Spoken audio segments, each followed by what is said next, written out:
Mon nom est Michel Malizia de la direction consulaire du DFAE. Je tiens à vous saluer très chaleureusement et souhaite la bienvenue à tous les spectateurs du webinaire « Retour en Suisse pour suivre une formation ». Après le grand succès des webinaires en 2023, la direction consulaire du DFAE, l'Organisation des Suisses de l'étranger, OSE Swiss Community et SoliSuisse vous invitent à nouveau à 3 webinaires communs, celui d'aujourd'hui, le 15 octobre et le 10 décembre 2024. Cette année, l'accent sera mis sur les questions relatives au retour en Suisse. Ce webinaire, comme déjà indiqué, est organisé conjointement par le DFAE, l'OSE et SoliSuisse, et il sera enregistré. Nous le mettrons à votre disposition dès que possible pour que vous puissiez le visionner et l'écouter. Vous trouverez le lien sur les sites web du DFAE, de l'OSE et de SoliSuisse. Vous pouvez nous poser les questions par le biais du chat. Par contre, une remarque importante, veuillez ne pas poser des questions spécifiques, comme par exemple des situations personnelles particulières. Le webinaire doit fournir un aperçu général du sujet. La direction consulaire est responsable au DFAE est là pour répondre à vos besoins et assure, en tant que guichet unique, des services consulaires efficaces et conviviaux dans le monde entier grâce à ces 3 divisions, services aux citoyens, protection consulaire et innovation et partenariat. J'aimerais notamment mentionner aussi la helpline du DFAE, qui est à votre disposition 24 heures sur 24, ainsi que les applications Swiss in Touch et Travel Admin. L'Organisation des Suisses de l'étranger, OSE, présente sur les médias sociaux avec la marque Swiss Community, représente depuis 1916 les intérêts globaux des Suisses de l'étranger en Suisse et est reconnue par les autorités comme porte-parole de la 5e Suisse. Swiss Community vient en aide aux Suissesses et Suisses de l'étranger dans leur départ à l'étranger et favorise les échanges entre la Suisse et sa diaspora. Elle s'adresse notamment aussi aux jeunes Suisses de l'étranger. SoliSuisse, enfin, est une coopérative pour les Suisses de l'étranger. Elle propose, entre autres, des conseils personnalisés et détaillés sur l'émigration, les globetrotters, la vie et le travail à l'étranger et le retour en Suisse. Elle dispose également d'un fonds d'aide qui permet à ses membres de recevoir un soutien financier lors de leur retour. J'aimerais maintenant vous présenter les personnes présentes autour de cette table. Nous avons le plaisir d'avoir parmi nous Madame Ruth von Gunten d'Éducation Suisse. Éducation Suisse est l'organisation fêtière des 17 écoles suisses à l'étranger reconnues par la Confédération. En outre, Éducation Suisse conseille et soutient les jeunes Suisses de l'étranger à l'étranger et les diplômés des écoles suisses à l'étranger sur le thème de la formation en Suisse. L'OSE est représenté ici par sa directrice, Madame Ariane Rustichelli. De SoliSuisse, nous avons sa directrice, Nicole Topperwien, qui est également juriste. Et enfin, nous avons la chance d'avoir Madame Lara Isler-Sarué, qui est une Suissesse de l'étranger, qui a grandi au Brésil et qui a obtenu ici à l'EPFL un bachelor et maintenant un master en sciences et ingénierie de l'environnement. Chaque année, un grand nombre de Suisses de l'étranger reviennent en Suisse, et notamment des jeunes et des personnes désireuses de se former en Suisse. Ce webinaire présentera donc les différents éléments à prendre en compte si l'on souhaite revenir pour se former en Suisse. Nous en venons donc à la première intervenante qui va introduire de manière générale toutes les offres proposées par l'Organisation des Suisses de l'étranger. Madame Rustichelli, vous avez la parole. Un grand merci, Monsieur Malizia. Alors au nom, je reviens en arrière, au nom de l'Organisation des Suisses de l'étranger, Swiss Community, je vous souhaite également la bienvenue à ce webinaire, le premier d'une série de 3 que nous organiserons cette année sur le thème du retour, comme ça a déjà été dit. Pourquoi 3 webinaires sur ce thème? Parce que la situation change évidemment en fonction des thèmes à l'intérieur même de la question du retour en Suisse. C'est pour ça que nous avons divisé ces webinaires sur la question du retour en Suisse. Aujourd'hui, nous nous concentrons sur le thème de la formation. Le 15 octobre, nous allons nous concentrer sur la question du retour en Suisse à l'âge de la retraite. Et enfin, le 10 décembre, sur la question du travail et du marché du travail, en Suisse lorsqu'on revient dans notre pays. Madame Ruth van Gunten de notre organisation partenaire Éducation Suisse vous informera sur la question de la formation en Suisse en vous faisant profiter de sa très grande expertise dans le domaine, ce dont nous nous réjouissons déjà. Lorsque vous revenez en Suisse, il y a évidemment toute une palette de droits et d'obligations qui sont à prendre en compte. Pour entrer dans le vif du sujet, je vais vous donner un aperçu général de ce à quoi il faut faire attention lorsque vous revenez en Suisse. Il va de soi d'abord qu'en tant que citoyen suisse, vous pouvez revenir à tout moment dans votre pays, c'est évident. Toutefois, il y a un ensemble de droits et d'obligations, comme je l'ai dit, et on va se concentrer sur ceux qui sont marqués en rouge sur la présentation. La première chose, c'est quand vous partez de l'étranger, vous devez annoncer votre départ dans votre pays de résidence. Pour cela, vous devez aller à la représentation suisse de votre pays de résidence. Et lorsque vous arrivez en Suisse, vous avez 14 jours après votre arrivée pour vous annoncer auprès du contrôle des habitants de votre nouveau lieu de résidence. C'est une question fondamentale à faire.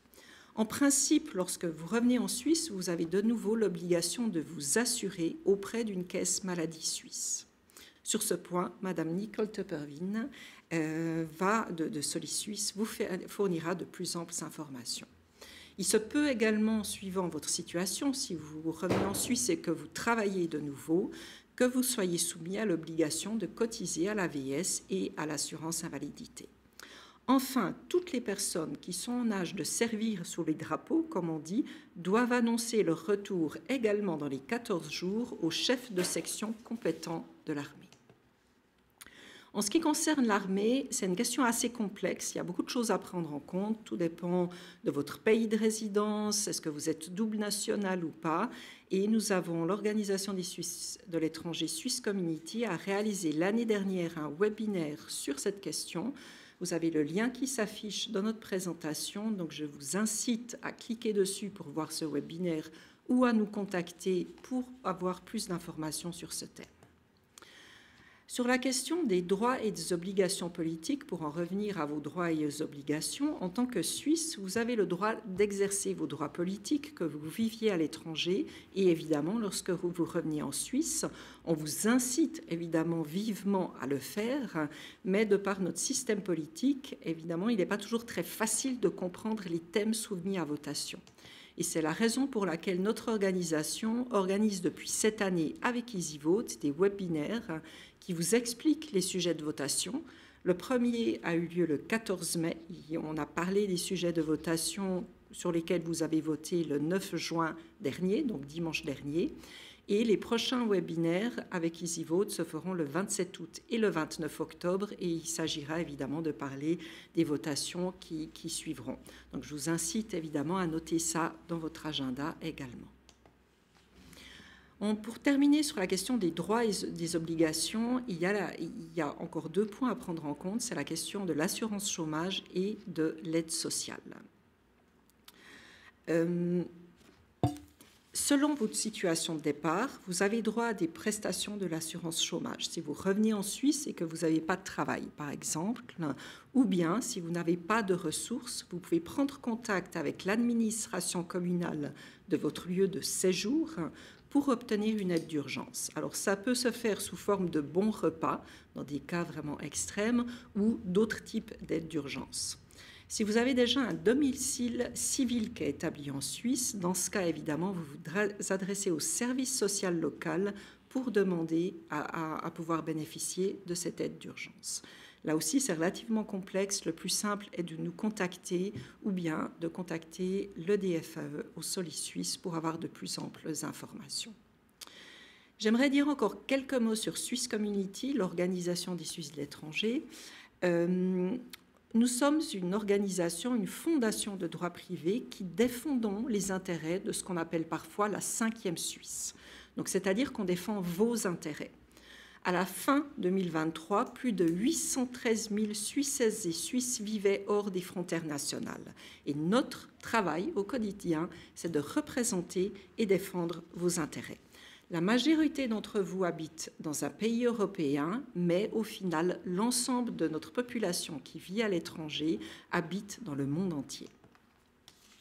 Qu'est-ce que nous faisons concrètement, que fait concrètement Swiss Community pour défendre au mieux vos intérêts? Nous avons 4 missions qui consistent à défendre, conseiller, informer et relier les Suisses de l'étranger.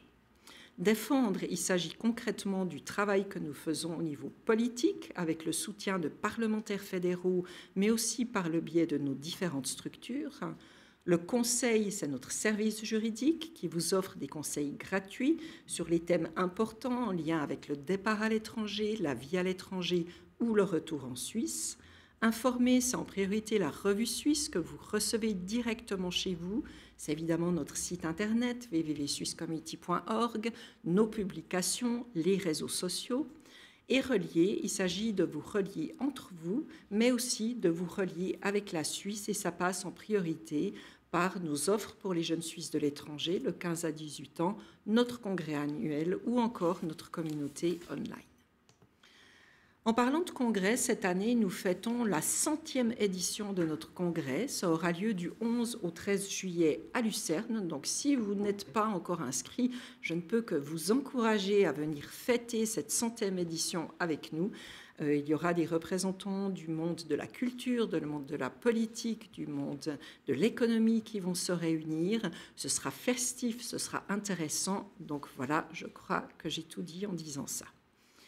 Ensuite, il y a une autre manière aujourd'hui, évidemment, de rester connecté, c'est les réseaux sociaux. Vous voyez apparaître des QR codes pour nous suivre sous le nom Swiss Community, que ce soit sur Facebook, X, donc anciennement Twitter, Instagram, LinkedIn, YouTube. Mais nous avons aussi notre propre plateforme pour relier les Suisses de l'étranger entre eux. Donc, c'est une manière de faire du réseautage. Il y a presque 20 000 Suisses de l'étranger qui sont membres de cette plateforme.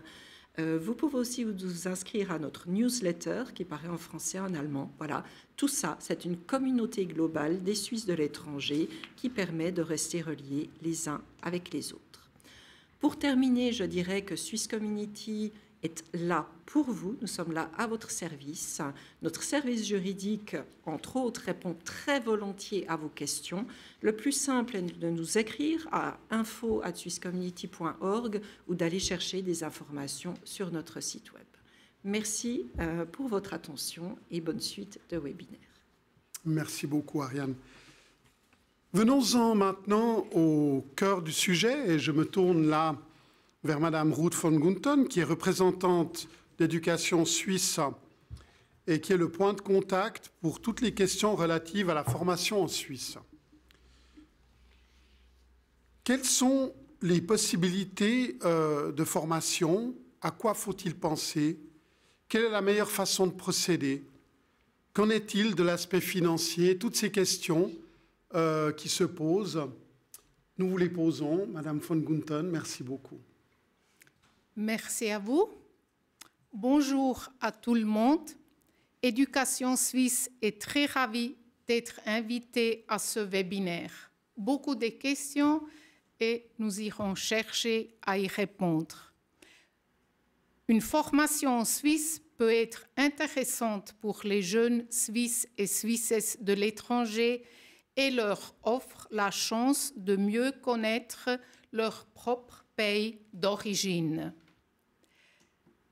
Voici brièvement le contenu de ma présentation qui durera environ 25 minutes. N'hésitez pas à poser vos questions dans le chat et si vous avez des questions spécifiques, veuillez les envoyer plus tard par email à mon adresse de contact. La Suisse mise depuis longtemps sur une très bonne et solide formation professionnelle et sur d'excellentes formations universitaires.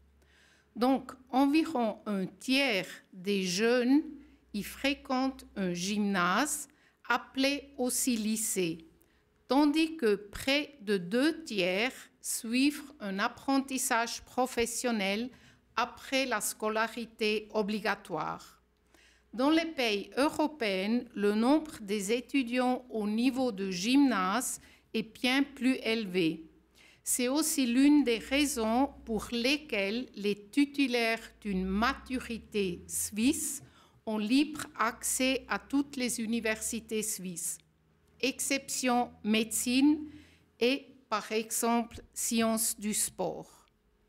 Les chiffres montrent également à quel point l'apprentissage qui allie pratique et théorie est ancré dans la société suisse.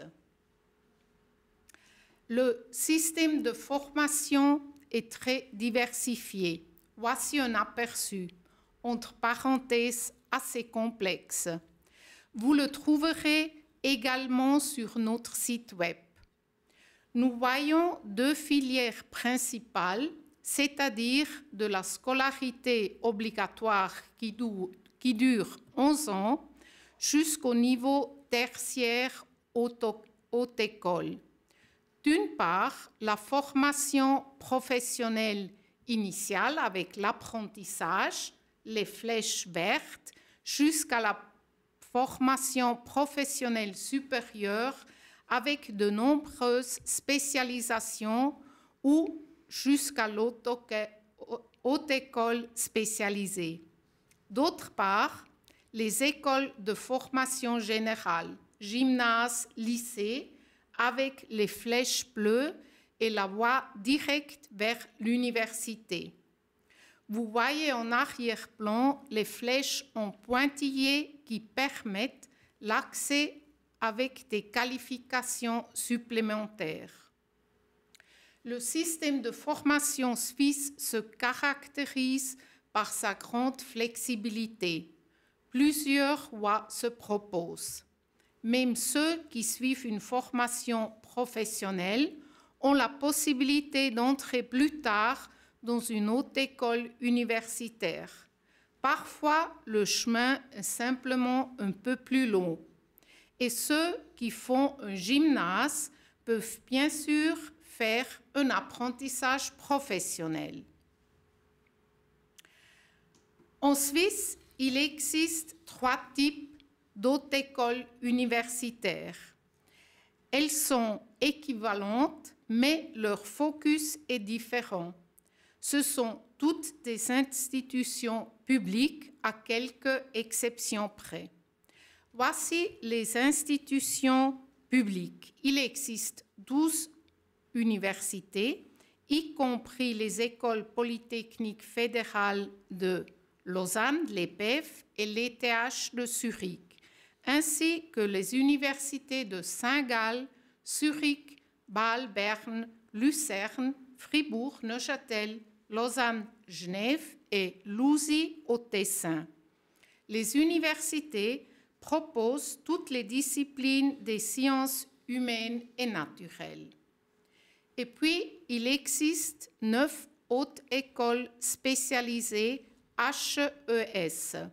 L'expression anglaise « Universities of Applied Science » reflète peut-être mieux le fait que les HES s'occupent davantage de recherche appliquée au niveau universitaire et sont donc plus orientées vers la pratique que les universités traditionnelles.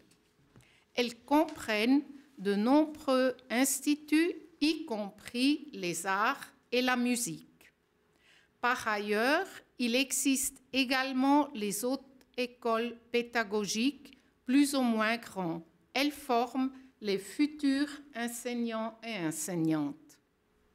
Les 3 types de hautes écoles universitaires proposent des formations de bachelor et de master selon le système de Bologne avec les crédits. Le bachelor, c'est-à-dire les études de base, dure 3 ans et le suivant master dure 1 an et demi ou 2 ans. Important à savoir, avec un bachelor de 3 ans d'une haute école spécialisée, il est possible d'entrer directement dans le monde du travail car le diplôme est généralement aussi qualifiant pour la profession. Exemple, assistant social ou infirmier. Certaines filières, comme celles qui figurent sur la liste, n'existent toutefois que dans les HES, qui proposent parfois aussi des filières en anglais. Les HES sont moins connues, mais elles constituent cependant une bonne alternative pour les étudiants qui souhaitent un lien plus étroit avec la pratique dans leurs études. Elles proposent également les filières classiques comme la gestion d'entreprise, le droit, l'architecture, biologie, chimie, etc. Allons-y à la question comment accéder à une université. Comme nous l'avons déjà dit, l'accès à une université libre avec une maturité suisse obtenue dans un gymnase en Suisse ou dans une école suisse à l'étranger. Les universités décident de manière autonome de l'admission de leurs étudiants. Elles sont toutefois mises d'accord sur certains standards qui sont évalués en permanence. L'admission dépend donc du lieu en quel pays et de l'école où on a obtenu son diplôme de gymnase ou lycée. J'ai choisi comme exemple le IB, International Baccalaureate. Important est, si pour l'IB, comme aussi pour les autres diplômes de gymnase, le choix des matières, c'est-à-dire les langues, la première et la deuxième langue, mathématiques, très important, les sciences naturelles comme biologie, physique, les sciences humaines et sociales, exemple histoire, géographie, et pour certains diplômes comme l'IB, la moyenne des notes est également importante. Donc, les conditions d'admission peuvent varier fortement en fonction du diplôme de gymnase et doivent être clarifiées au cas par cas. Parfois, il est possible de passer l'examen complémentaire ECUS. Toutes les informations précises et spécifiques pour chaque pays diplôme sont disponibles sur le site web de Swiss Universities, l'association fêtière des hautes écoles universitaires. Il est également très important de connaître une langue nationale, donc le français, l'allemand ou l'italien. J'y reviendrai plus tard. Il n'y a que quelques cours bachelor en anglais. Des conditions spécifiques, même avec une maturité suisse, s'appliquent aux hautes écoles spécialisées HES. Pourquoi? La musique, par exemple, exige un examen d'entrée et les HES sont spécialement conçus pour les étudiants qui ont déjà fait un apprentissage. Ils ont donc acquis beaucoup de pratique. Cela signifie que pour pouvoir étudier dans une HES avec une maturité gymnasiale, il faut normalement aussi une année de stage. Aujourd'hui, il existe quelques bachelors intégrés à la pratique. Il convient contacter directement les HES afin de clarifier les conditions d'admission. Encore un petit mot sur l'inscription à l'université. Celle-ci se fait toujours directement auprès de l'université, à l'exception de la médecine où il faut une inscription centrale et l'inscription à l'université. Les HES ont des délais d'inscription différents. Une bonne connaissance d'une langue nationale suisse, donc français ou allemand ou l'italien pour le Tessin, est généralement exigée pour suivre une formation. Seules quelques filières universitaires, surtout au niveau master, sont purement en anglais. La compétence linguistique est aujourd'hui mesurée dans le monde entier selon le cadre européen de référence avec 6 niveaux, du niveau A1 au niveau C2, presque comme la langue maternelle. Pour les études universitaires, on exige généralement un niveau C1. Pour un apprentissage, le niveau est un peu plus bas, entre B1 et B2. Nous recommandons d'apprendre les langues assez tôt, déjà dans le pays de résidence et éventuellement de les approfondir en Suisse lors d'une année transitoire. Focalisons-nous maintenant sur l'apprentissage professionnel qui alterne la pratique et la théorie. Cela signifie travailler dans une entreprise privée ou publique et fréquenter 1 ou 2 jours par semaine une école. L'apprentissage dure 3 ou 4 ans selon la profession et les apprentis reçoivent un petit salaire qui est toutefois insuffisant pour couvrir tous les frais.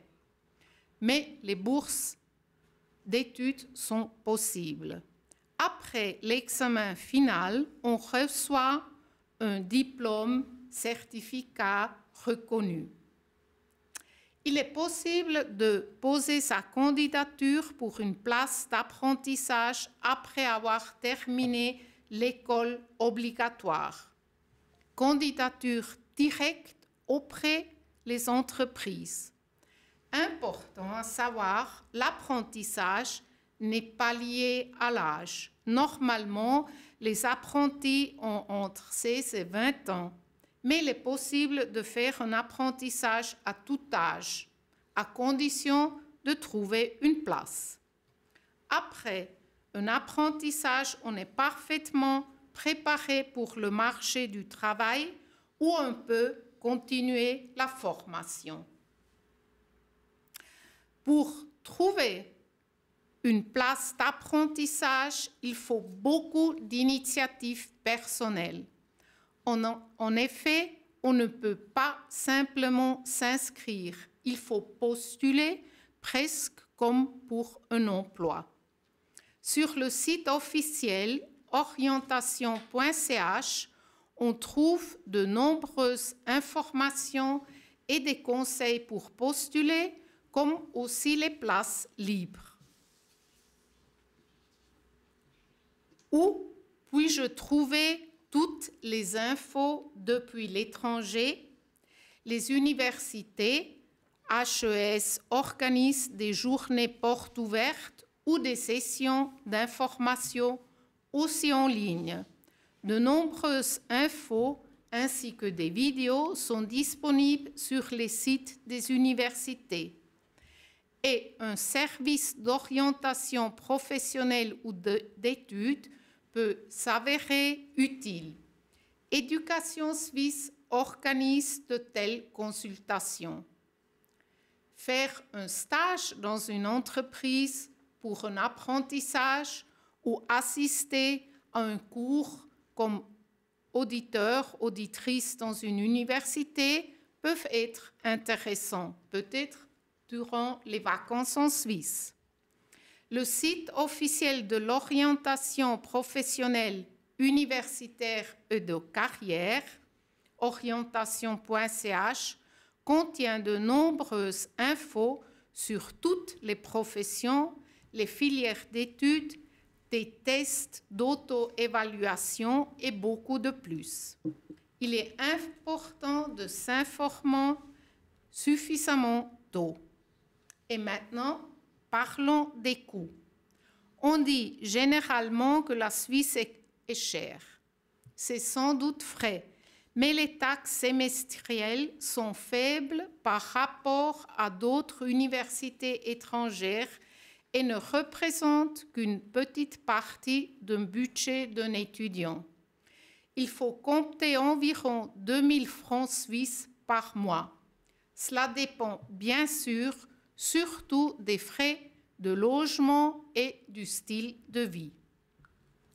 Et il ne faut pas oublier que les apprentis reçoivent un petit salaire. Il est possible d'obtenir des bourses d'études si les parents ne peuvent pas soutenir entièrement leurs enfants pendant la formation. Pour une formation en Suisse, les jeunes Suisses et Suissesses provenant de l'étranger, ils doivent demander une bourse à leur canton d'origine. Le système de bourse est réglé au niveau cantonal, c'est-à-dire qu'il existe 26 lois différentes. Éducation suisse aide à déposer les demandes et se charge également du suivi du dossier de bourse. Nous recommandons également de vérifier toujours dans le pays de résidence des parents s'il est possible d'obtenir des bourses pour une formation en Suisse. Par exemple, des bourses sont disponibles au possible en Allemagne, France et au Canada pour venir en Suisse. En plus, les universités et les fondations privées peuvent également octroyer des bourses et aussi Éducation suisse peut, grâce à différents fonds, octroyer ou procurer de petites bourses ou des prêts. Une bourse d'études peut être importante, mais elle ne devrait pas être prépondérante pour la décision si venir en Suisse, oui ou non. Normalement, on trouve toujours une solution. Un mot sur le logement. Il existe des foyers d'étudiants, mais le nombre des places est limité. La plupart des jeunes se partagent un appartement ou ils louent une chambre. Il y a beaucoup de questions à clarifier avant de venir en Suisse pour une formation. Par exemple, nous avons déjà parlé des connaissances linguistiques et son importance. Apprentissage, le niveau P1, P2, c'est suffisant. Études universitaires, un niveau plus haut. Les jeunes Suisses de l'étranger qui viennent en Suisse pour leur formation sont en général astreints au service militaire. Vous trouverez toutes les infos précises à ce sujet dans le webinaire de septembre passé.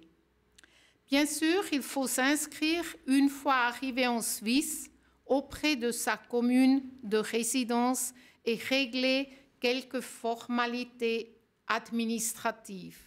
Ça fait partie du processus. Quelques mots sur Éducation suisse. Nous traitons deux branches. D'une part, nous sommes l'organisation fêtière des 17 écoles suisses à l'étranger reconnues par la Confédération suisse. Vous trouverez les sites et les portraits des écoles sur notre site web. Notre branche est la thématique de la formation suisse avec info et soutien aux jeunes Suisses et Suissesses de l'étranger ainsi que les élèves des écoles suisses à l'étranger. En tant que service spécialisé, nous conseillons et informons gratuitement et indiquons où trouver les informations nécessaires, comment procéder et autres. Nous le faisons le plus souvent par email, par téléphone, lors des consultations vidéo en ligne ou dans nos locaux à Berne, ou encore lors des contacts directs comme aujourd'hui.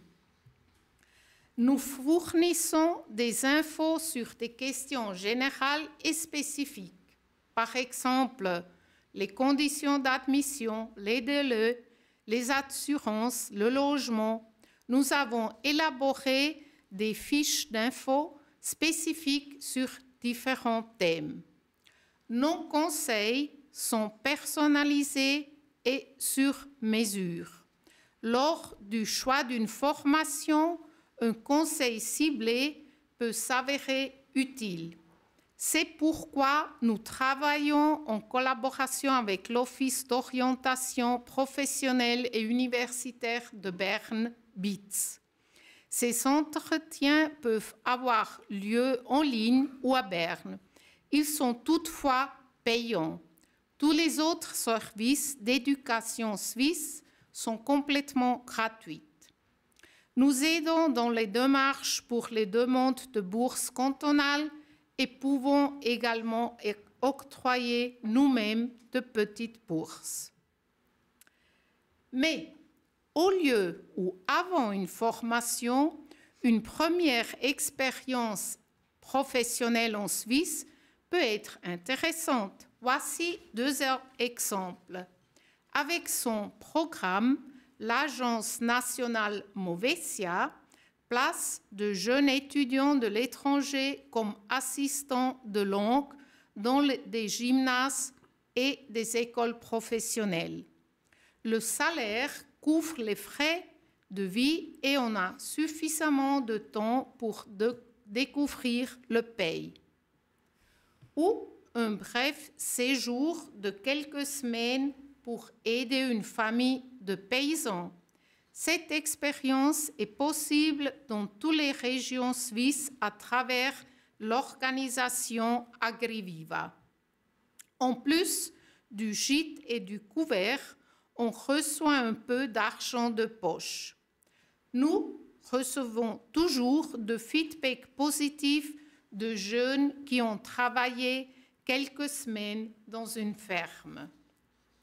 Il est bien sûr possible de venir travailler en Suisse et de commencer sa carrière professionnelle après avoir terminé la propre formation à l'étranger. Le manque de personnel qualifié est énorme. Si on a un diplôme étranger, il faut éventuellement demander la reconnaissance du diplôme.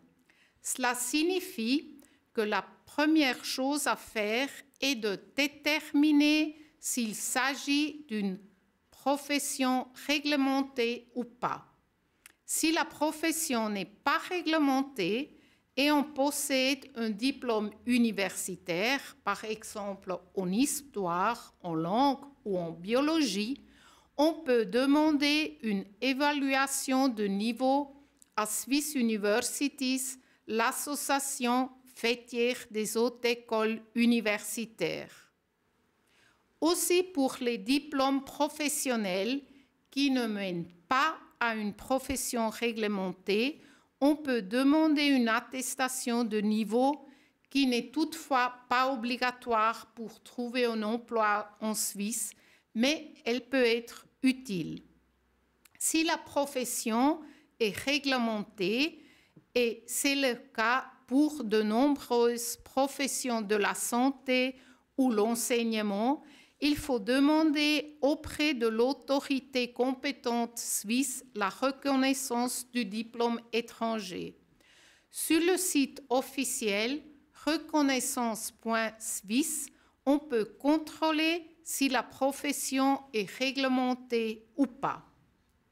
J'arrive à la fin et j'aimerais bien vous indiquer les pages web les plus importantes desquelles nous avons déjà parlé. Notre site web Éducation Suisse avec des infos générales sur le sujet, orientation.ch, le portail d'information officielle sur l'orientation professionnelle universitaire et de carrière, avec tous les profils professionnels, les filières d'études, des autotests et beaucoup de plus. Swiss Universities, avec les programmes d'études et les conditions d'admission. Vous êtes devenus curieux ou curieuses pour venir en Suisse pour une formation, donc vous pouvez lire comme des jeunes Suisses et Suissaises provenant du monde entier vivent leur formation en Suisse. Notre brochure est une bonne lecture et elle peut être téléchargée sur notre site Internet. Maintenant, notre contact à tout moment par email ou par téléphone ou visite sur rendez-vous. Je vous remercie pour votre intérêt et votre attention. Merci beaucoup, Madame von Gunten. Madame Nicole Tepperwien, en ce qui concerne Solis Suisse en tant qu'organisation qui conseille de nombreux rapatriés, quelles sont les conditions et les autres choses à considérer et à faire, notamment en ce qui concerne les assurances sociales lorsqu'on est jeune et que l'on décide de venir s'établir en Suisse pour des études? Que devez-vous faire lorsque vous arrivez en Suisse? Que devez-vous savoir en ce qui concerne l'assurance maladie et les autres assurances sociales? Quelle différence cela fait-il si vous travaillez en Suisse? Quels sont les autres points à prendre en compte? Merci beaucoup, Michel Malizia. Aussi, de ma part, une cordiale bienvenue. Merci pour regarder aussi cette webinaire, pour avoir cette possibilité de discuter de ces choses aujourd'hui. Des questions ont déjà monté, c'est le retour pour la formation en Suisse. On va traiter un peu les côtés sécurité sociale. Avant, peut-être quelques mots sur Solis Suisse, assez bref. Solis Suisse est une coopérative, ça veut dire nous sommes là pour nos membres, on peut devenir membre, ce n'est pas une obligation de devenir membre. On a maintenant plus ou moins 4500 membres un peu partout dans le monde et nous sommes très fiers qu'il y a toujours un peu une croissance des membres qui nous suivront et ça c'est toujours un très grand plaisir pour nous. Mais peut-être un peu plus concrètement, qu'est-ce que nous faisons? La coopérative était fondée plutôt pour la sécurité financière des Suisses et Suissesses à l'étranger. Et bien sûr, on a encore, parce que c'est une coopérative, il y a aussi le côté solidarité qu'on peut aider un peu à nos membres s'il y a des problèmes à cause politique ou seulement à cause d'autres instances. C'était aussi mentionné notre fonds de secours. Mais peut-être qui est au centre des choses que nous faisons et le conseil est là parce qu'on a quand même encore l'histoire de sécurité financière, beaucoup de questions qui nous concernent ou qui sont adressées à nous. Ce sont quand même des questions de sécurité sociale. Et c'est aussi à cause de ça que nous traitons maintenant ici ces questions un petit peu. Bon, c'est le retour pour la formation en Suisse. Peut-être pour certaines, c'est la première fois d'être en Suisse, parce que peut-être ils sont nés en Suisse, mais ont le passeport, nés à l'étranger, mais ils ont le passeport suisse. Et pour ça, on va aussi, pas trop en détail, mais mentionner certains points du système en général. Bon, il y a des risques sociaux, malheureusement, comme les vieillesses. On ne peut pas y penser quand on commence une formation, mais quand même. Il y a la santé, maladie, accident, et le chômage. Et parce que personnellement, une personne seule ne peut pas minimaliser ses risques ou mitiguer ses risques. Il y a des assurances, bien sûr aussi en Suisse. Par exemple, pour vieillesse, il y a 3 piliers. Pour voir ça, c'est l'ABS. Il y a après les caisses de pension et il y a aussi une prévoyance privée. On va vite regarder ces différentes choses. Il y a pour toutes les santé, il y a bien sûr l'assurance maladie, le plus important. Il y a aussi une assurance invalidité, il y a encore d'autres choses. Et pour le chômage, il y a l'assurance chômage. Bon, maintenant, si vous venez en Suisse pour une formation, il y a quand même des différences. Il y a une différence si vous venez uniquement pour la formation en Suisse et vous partez après, ou si peut-être vous pensez que c'est que la première étape pour un retour à plus long terme en Suisse, ou si vous venez et vous dites oui, je vais faire une formation, mais c'est peut-être plutôt un apprentissage, ou je vais étudier, mais je vais travailler un peu à côté, comme ça que vous avez une activité professionnelle en Suisse. Là, il y a une différence entre les deux. Et il y a aussi une différence d'où vous venez, si c'est l'Union européenne ou si c'est le reste du monde. Mais pourquoi y a-t-il cette différence, ou peut-être plutôt en théorie que peut-être après en pratique? C'est parce que, bon, si vous venez en Suisse, c'était déjà mentionné, vous allez à la commune pour vous inscrire. Mais cette définition qui est utilisée par la commune n'est pas identique pour les domiciles, pour la sécurité sociale. Et là, c'est le Code civil qui la définisse. Et ça dit le domicile de toute personne est au lieu où elle réside avec l'intention d'y s'établir, et dit exprès le séjour dans une situation de formation ne constitue en soi pas le domicile. Ça veut dire qu'en principe, si la personne ne séjourne en Suisse que pour suivre une formation et n'exerce pas d'activité lucrative et souhaite retourner à l'étranger après sa formation, il n'y a pas de domicile en Suisse pour la sécurité sociale. Et ça peut faire une différence, on va le voir plus tard, mais je dois dire maintenant déjà.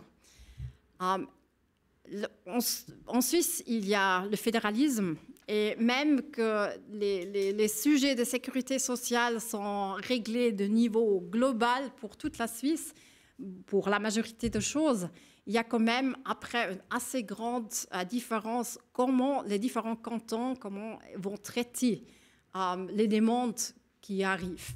Et si vous êtes suisse, c'est beaucoup plus que c'est pensé ou que les autorités disent bon, votre domicile est en Suisse, vous êtes ici pas que seulement pour la formation. Pour ça, il faut toujours demander, il faut toujours regarder votre cas spécifique et aussi parler avec les autorités. Bon, mais en principe, au minimum, on a les 3 scénarios sans domicile en Suisse. Domicilié en Suisse, mais sans activité lucrative, ou domicilié en Suisse avec activité lucrative. Sans activité lucrative, c'est pour exemple si vous faites les études et que les études. Il y a une chose qui est assez simple, normalement, avec des toutes petites exceptions, normalement vraiment, si vous travaillez en Suisse pour l'apprentissage ou parce que vous faites quelque chose de petit à côté, c'est que vous êtes soumise aux assurances suisses. Peut-être pas mal, mais c'est quand même une conséquence et pour ça, peut-être il faut réfléchir de temps en temps quoi faire. Bon, vieillesse, on n'y pense pas à ce stade-là, mais c'est quand même important et c'est peut-être aussi intéressant pour votre futur. Bon, officiellement, si vous n'êtes pas domicilié, vous contribuez aussi pas à l'AVS. Mais si vous êtes considéré comme domicilié en Suisse, n'importe si vous faites une formation, si vous travaillez ou faites un apprentissage, vous êtes obligatoirement assuré à l'AVS. Et ça, c'est aussi une bonne chose parce que déjà, si vous contribuez pour qu'une année, vous avez après droit à la rente de vieillesse. Ça tente à vous, pour beaucoup des années, peut-être à vous retourner, vous allez partir de la Suisse, mais quand même, à l'âge de retraite, vous allez recevoir une toute petite rente de vieillesse. Et normalement, si on compte un peu, ça vaut la peine de contribuer assez vite. En plus, si on a un salaire assez bas ou fait une formation. Peut-être aussi intéressant si vous... l'inscription, si vous êtes étudiant, très souvent, c'est l'université qui va vous donner les formulaires. Autrement, c'est auprès de l'AVS de votre canton. Et si vous êtes employé, c'est l'employeur qui se charge aussi de l'inscription. Pour la cotisation, bon, si vous n'êtes pas salarié, vous payez vous-même. Et ça, c'est pour entre 20 ans et 25 ans, vous payez pour le moment 514 francs, avec une petite charge administrative en plus. Après, c'est calculé un peu différemment. Et si vous avez un salaire, c'est moitié employeur, moitié employé. Et après, si ce n'est pas suffisant pour les 5 à 100 quelques, vous payez encore le reste. Bon, comme j'avais déjà mentionné, à retour en Suisse, vous avez encore le compte individuel jusqu'à la retraite, avec la possibilité peut-être de contribuer encore plus dans le futur si vous revenez en Suisse, ou peut-être aussi si la formation était assez longtemps, que vous étiez 5 ans en Suisse et vous avez contribué pour 5 ans, et après vous partez de la Suisse, dehors de l'Union européenne, vous avez peut-être la possibilité de continuer à contribuer avec l'AVS facultatif. Bon, il y a le deuxième pilier, ça c'est après aussi important, mais plutôt pour ça, il faut un salaire un peu plus élevé, parce que ça, il faut un certain salaire de base, souvent avec l'apprentissage. Et bon, avec l'apprentissage, souvent on est aussi encore trop jeune, mais avec l'apprentissage et aussi peut-être avec les petits travails à côté de la formation, vous y arrivez souvent pas d'avoir cette deuxième pilier. Mais vous avez toujours la possibilité de payer dans une troisième pilier si vous êtes domicilié en Suisse. Mais le troisième pilier, au minimum le 3A, ça c'est vraiment, pensez-vous, vous payez volontairement, vous pouvez le déduire de vos impôts, et comme ça, ça ne faut vraiment pas le sens si vous avez un salaire, si vous payez des impôts. Là, ça peut être très intéressant. Autrement, on doit vraiment regarder s'il n'y a pas de meilleures solutions que ça. Assurance invalidité est liée avec l'AVS. Je ne vais pas trop y entrer, mais c'est peut-être bon à savoir. Si vous contribuez pour l'AVS, avec ça, vous avez aussi une certaine protection ou vous avez une possibilité d'avoir une rente s'il y a une invalidité. On espère que ça n'arrive pas. Maintenant, peut-être la question le plus critique, ou le plus important au moment-là, c'est l'assurance maladie. Et là, il y a les règles qu'avec ou sans domicile, il faut toujours une assurance maladie et accident. Bon, parce que si on regarde le système en soi, dès que vous saviez que vous allez rester en Suisse, il faut cette assurance de base. Et comme ça, il n'y a que si vous restez vraiment pas seulement 3 mois que ce n'est pas nécessaire. Et si vous travaillez, il faut vraiment le faire tout de suite. Il y a l'assurance de base et après, il y a des assurances complémentaires. On ne va pas y entrer trop. Bon, maintenant, normalement, si vous êtes plus longtemps pour une formation en Suisse, c'est l'idée que vous entrez dans cette assurance de base dans le LAMAL. Mais si vous pouvez argumenter que vous n'avez pas de domicile en Suisse, pas d'activité lucrative, il y a des exemptions possibles. Il faut déposer une demande et il doit avoir une couverture d'assurance équivalente. Pour ça, il y a aussi des solutions spécifiques pour le marché suisse pour vous couvrir que c'est vraiment équivalent avec l'assurance de base normalement.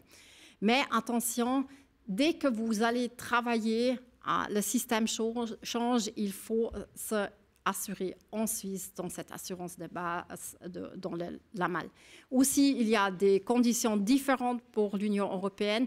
Là, c'est beaucoup plus facile d'avoir une exception pour s'assurer ou de rester dans l'assurance de vos parents si vous êtes assuré dans une assurance familiale légale dans l'Union européenne. L'accident, il faut aussi une assurance accident. Si vous êtes dans le LAMAL, vous pouvez l'inclure. Autrement, ça dépend aussi si vous travaillez, ça peut être inclus. Il y a des assurances à côté spécifiques. Maintenant, encore très vite, le chômage.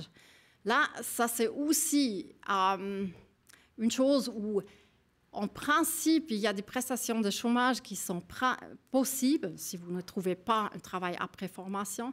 Mais les conditions sont souvent telles que une personne qui a fait la formation ici en Suisse, qui est très tournée pour cette formation en Suisse, qu'il ne remplit pas les conditions. Bon, parce que normalement, il faut une activité lucrative avec une cotisation salariale. Il y a et ça devrait être en Suisse, normalement, dans 2 ans, 1 an en Suisse. Il y a déjà des exceptions. Si vous avez travaillé en l'Union européenne, ça peut être inclus. Ou si vous avez travaillé à l'étranger, là, il y a aussi certaines exceptions aux règles spécifiques. Il y a la possibilité d'avoir, de recevoir de l'argent de chômage sans cotisation. Et ça, c'est pour exemple par une formation à plein temps minimum d'1 année, mais il faut un domicile en Suisse pour 10 ans. Et comme ça, là, il y a souvent de nouveau ce problème.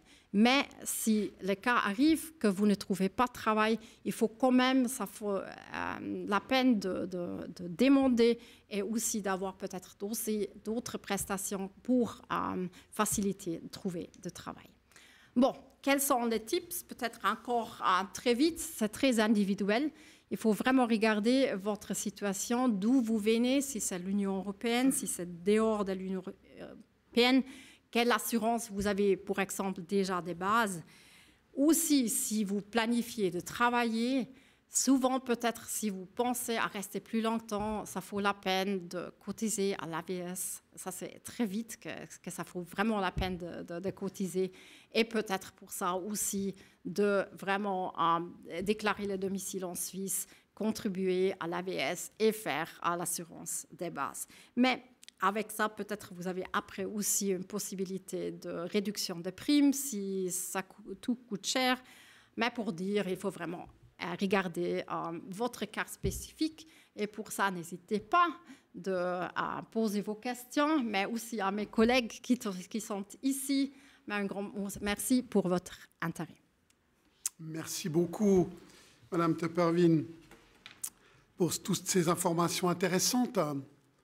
On a la chance d'avoir Madame Isler-Sarué parmi nous et on se réjouit d'entendre votre témoignage concret et en particulier les expériences que vous avez vécues, comment par exemple s'est passé votre retour en Suisse, qu'est-ce qui était facile, qu'est-ce qui était difficile, qu'est-ce qui était différent de ce que vous attendiez, ou est-ce que, surtout la question aussi fondamentale, est-ce que vous le referiez? Merci beaucoup, Monsieur Malizia, et également merci beaucoup, Madame von Gunten, de m'avoir invité à participer à ce webinaire. Je vais vous donner mon témoignage en tant que Suissesse de l'étranger. Je m'appelle Lara, j'ai 25 ans et ça fait maintenant 6 ans que je suis en Suisse. Je suis née et j'ai grandi à São Paulo, au Brésil. Et en 2018, j'ai déménagé ici pour faire mes études. J'ai fait mon bachelor et mon master en sciences et ingénierie de l'environnement à l'EPFL à Lausanne. Et j'ai fini mon mon master il n'y a pas longtemps, en février de cette année. Et je vais vous raconter un peu comment c'était cette expérience. Déménager dans un autre pays n'est pas toujours facile. Et j'ai eu quelques difficultés, surtout au début. Quand j'ai déménagé ici, j'avais déjà été en Suisse avant, mais juste pour des vacances et pour visiter une partie de ma famille qui habitait ici. Mais quand j'ai déménagé, c'était vraiment la première fois que je venais habiter en Suisse. Et une chose à laquelle je ne m'attendais pas avant de venir, c'est que vu que les études à l'EPFL étaient très exigeantes, je n'avais pas vraiment le temps de faire de promenades et de visiter des choses. C'était différent de l'expérience que j'avais eue pendant des vacances ici. Donc ça, c'était un peu différent de mes attentes. Mais après, au début, il y a eu aussi d'autres défis. Bon, déjà, la langue était un défi pour moi parce que le français n'est pas ma langue maternelle. Et quand je suis arrivée, je n'étais pas encore très à l'aise avec le français. Donc c'était en obstacle en plus. Et c'était aussi la première fois que j'habitais sans mes parents. Et dans un autre pays, il y avait des différences culturelles par rapport au Brésil, aussi la météo. Donc j'ai dû être ouverte pour m'adapter à ces nouvelles choses et aussi comprendre comment les formalités administratives fonctionnent ici pour des assurances maladie et toutes ces choses administratives. Et avec le temps, je peux dire que je me suis bien adaptée. Mon français a beaucoup amélioré et je me sentais de plus en plus à l'aise. J'ai fait des amis à l'EPFL et aussi dans la maison d'étudiants où j'ai habité. Et avec le temps, tout allait mieux. Et en plus, pendant les études, une chose qui m'a beaucoup aidée aussi, c'est le soutien financier que j'ai eu avec des bourses d'études de mon canton d'origine. J'ai eu le soutien d'éducation suisse pour les démarches administratives, pour faire ces demandes de bourse. Et ça m'a beaucoup aidée parce que mes parents n'auraient pas pu financer mes études ici. Et malgré ces difficultés que j'ai eues au début, je ne regrette pas du tout d'être venue en Suisse pour faire mes études. Si je devrais à nouveau décider, je referais ça et je choisirais sûrement de déménager ici. Même si c'est des fois le Brésil me manque, il y a la famille et les amis qui sont là-bas, je suis quand même très contente d'être venue en Suisse. Et comme j'ai mentionné au début, j'ai fini mes études, donc il y a pas longtemps, et maintenant depuis 3 mois, je travaille dans une entreprise en bureau d'ingénieur dans le domaine des énergies renouvelables.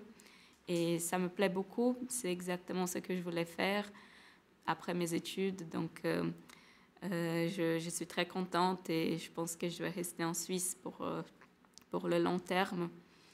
Et une chose que j'ai oublié de mentionner, mais pendant mes études, j'ai aussi pu faire en échange au Canada, donc encore un autre pays. Et j'ai fait mon projet de master là-bas. C'était aussi très intéressant de découvrir encore un autre pays. Et c'est toujours enrichissant. Et concernant le monde du travail, après mes études, c'était assez facile de trouver un travail. J'ai fait tous les entretiens d'embauche en ligne vu que j'étais au Canada et ça s'est très bien passé. En fait, j'ai été prise à la première entreprise à laquelle j'ai postulé et donc c'était vraiment, vraiment bien et je suis reconnaissante d'avoir fait ces études à l'EPFL. Donc oui, je peux vous conseiller d'oser déménager ici et il ne faut pas avoir peur. Merci beaucoup de m'avoir écoutée. Merci beaucoup, Madame Sarué. Nous en arrivons maintenant à la discussion et aux questions qui nous sont arrivées pendant le chat. Mais avant de commencer, je voulais continuer avec Madame Sarué et juste vous poser encore une petite question. Qu'est-ce que vous pourriez dire justement aux jeunes Suisses? Quels conseils vous pourriez donner à des jeunes Suisses qui souhaitent venir suivre une formation en Suisse? Je pourrais dire que c'est important de s'informer en avance. Donc, comme ça a été mentionné dans les autres présentations, il y a beaucoup de démarches à faire, beaucoup de choses à prendre en compte. Par exemple, pour s'inscrire aux universités, il y a des délais et même pour les maisons d'étudiants, il faut se prendre en avance et bien voir quelles sont les démarches administratives. Et pardon, ça répond à la question. C'est parfait. Oui. Oui. Non, c'est bien. C'est des conseils qui sont très utiles parce qu'évidemment, le temps est un facteur très, très important et le fait de commencer les démarches le plus tôt possible est effectivement indispensable. Pour ce qui est des diplômes étrangers qui permettent de faire des études supérieures en Suisse, par exemple justement un baccalauréat allemand ou un baccalauréat français avec un passeport suisse, est-ce que c'est acceptable pour venir étudier en Suisse, Madame von Gunten? Oui, donc aussi avec un baccalauréat français ou allemand, il est possible de venir en Suisse pour les études, mais comme déjà dit, il faut vraiment bien voir qu'on a choisi les matières pendant les dernières années, les langues, la mathématique, et pour le bac allemand, le Abitur, il faut aussi avoir certains points, ou pour l'IB, donc ça dépend vraiment du baccalauréat, de l'école ou du pays où on a acquis ce baccalauréat. Merci beaucoup. Les diplômes universitaires que l'on obtient en Suisse sont-ils reconnus par tous les pays? Alors, comme aussi pour la Suisse, si la profession est réglementée comme médecin ou ingénieur, probablement il faudra demander dans le pays la reconnaissance du diplôme.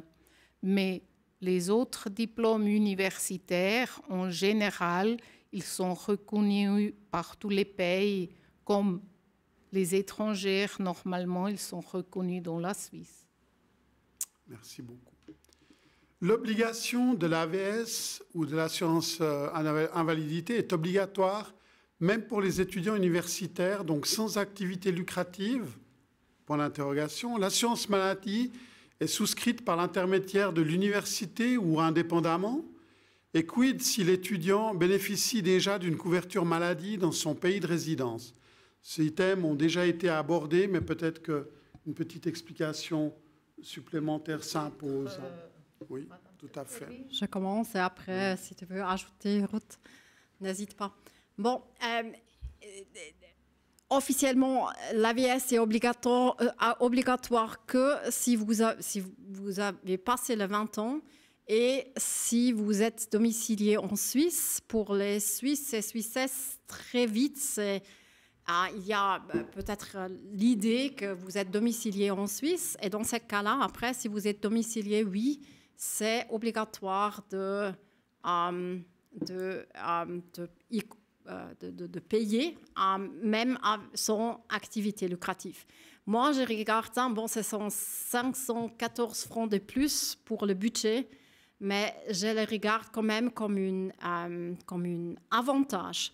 Il y a certaines exceptions si vous restez dans le système de sécurité sociale de votre pays où vos parents habitent encore, si c'est dans l'Union européenne. Comme ça, on pourrait regarder ensemble dans votre cas spécifique. Assurance maladie, normalement, vous pouvez le faire vous-même d'aller chez une assurance. Il y a plusieurs, vous avez vraiment le choix entre des différents prestataires d'assurance suisses et le faire. De temps en temps, les universités ils proposent une assureur, peut-être parce qu'ils ont un contrat cadre, et aussi pour ceux qui ne vont pas rester en Suisse. Dans certains cas, il y a la possibilité de faire une assurance qui est très spécifique pour les étudiantes en Suisse.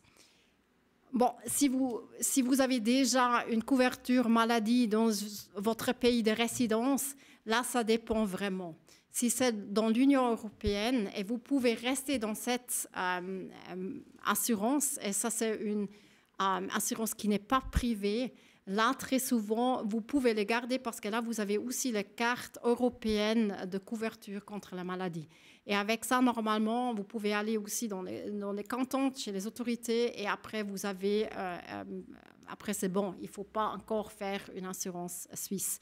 Si vous venez d'un pays tiers et vous avez une assurance privée, ou aussi dans l'Union européenne, si vous avez une assurance privée, là, ils vont vraiment regarder si la couverture est équivalente. Mais dès que vous travaillez, il faut faire l'assurance suisse. de base. Merci beaucoup, Madame Tepperwien. On voit encore une fois que chaque situation est individuelle et puis autant profiter justement de contacter, de ne pas hésiter à contacter justement Éducation Suisse ou les autres partenaires, l'OSE ou Solis Suisse. Est-ce qu'il existe des ressources pour les familles à l'étranger afin d'enseigner une langue nationale aux enfants? À quoi dois-je faire attention pour la scolarisation de mon fils, surtout en bas âge, afin qu'ensuite il puisse avoir les connaissances linguistiques suffisantes pour venir éventuellement étudier en Suisse? Madame von Gunten. Oui, donc pour la scolarisation, donc, quand ils sont très jeunes, 8 ans ou au début, si vous pouvez choisir une école qui propose aussi les études de différentes langues, donc c'est bien. Et autrement, nous conseillons de s'informer dans le web. Il y a beaucoup de vidéos, des cours de langue aussi pour les enfants en ligne, parce qu'il n'existe pas des ressources de la Suisse pour les familles à l'étranger afin d'apprendre une langue nationale. C'est à chacun de se former dans ce domaine. Merci beaucoup. Quelles sont les possibilités pour les jeunes Suisses de l'étranger d'aller à l'école en Suisse pendant un certain temps, par exemple de 6 à 12 mois, et d'être hébergés dans une famille afin d'améliorer les connaissances linguistiques? Existe-t-il une possibilité d'être élève d'échange au lycée en Suisse et où trouver ces informations? Oui, alors la possibilité de faire un semestre ou une année d'échange au lycée existe. Si vous avez des parents ou des amis en Suisse qui peuvent vous héberger, alors dans ce cas, c'est bien et vous pouvez contacter directement le lycée de votre intérêt. C'est le lycée qui décide combien des élèves d'échange acceptés. Et si vous n'avez pas déjà une famille qui peut accueillir les jeunes, donc c'est peut-être mieux de passer par une organisation internationale qui organise ces échanges, parce que c'est plutôt difficile de trouver une famille d'accueil, aussi parce que les jeunes, souvent, ils ne sont pas majeurs. Donc, à travers une organisation, on a tout le paquet ensemble, école, famille d'accueil, assurance, etc. Donc, chez nous, nous pouvons vous fournir quelques adresses de quelques organisations qui organisent ces semestres d'échange. Merci beaucoup. Si mon fils allait étudier en Suisse pour ensuite retourner dans le pays où il a grandi, devrait-il faire son service militaire en Suisse? Alors, je l'ai déjà dit brièvement, c'est assez complexe, parce que ça dépend, est-ce que votre fils est double national ou pas, quelle est la situation dans le pays de résidence, combien de temps est-ce qu'il viendrait étudier en Suisse. Donc vraiment, je vous incite soit à nous contacter directement, donc info@swisscommunity.org, ou regardez le webinaire qui se trouve dans la présentation qui sera en ligne après ce webinaire, hein, où là, vous avez une bonne partie des réponses à vos questions. Là, le cas est beaucoup trop... C'est quelque chose de spécifique. Je ne peux pas répondre de manière générale à cette question. J'aimerais bien étudier en Suisse, mais je ne sais pas comment trouver un logement. Existe-t-il des services de conseil dans ce domaine?